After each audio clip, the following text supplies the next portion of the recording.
ვალდებულება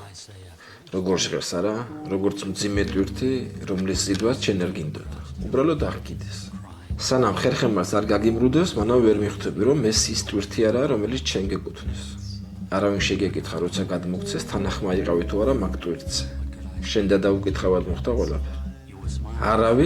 არავის ვალი არ აქვს როგორ დაუჯერებლად ჟღერს არა ისე გაგზარდეს თავიდანვე ყველას ვარში ვიყავით ოჯახის, სამშობლოს, მტრის, მოყვარის, ღმერთის არავის ვალი არ გვაქვს თუ რამეს ვაკეთებთ მხოლოდ საკუთარი სურვილით, სიყვარულით და პატივისცემით უნდა მოხდეს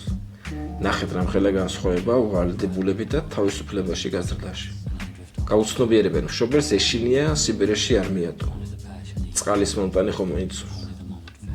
ვალდებულებას თავიდანვე აღკიდებს ოჯახის მიმართ არ სჯობს სიყვარულით სითბოთი დაღამახსოვროს თავი რომ ისი გაწეული სიყვარულის ნაცვლად აზრად რომ არ მოგივიდეს მისი მარტო დატოვება სიბერეში სუსტად ეს არის პასუხისმგებლობის გადაბარება პატარა ბავშვზე ვალდებულებით ასეთი მიდგომით მთლიანად ყველაფერი იცვლება მშობლის პასუხისმგებლობაც და ბავშვის სილაღეც დაფიქრდი მხოლოდ ჩემთვის ხომ არ აჩენდა ზრდის შვილს ეგოისტურად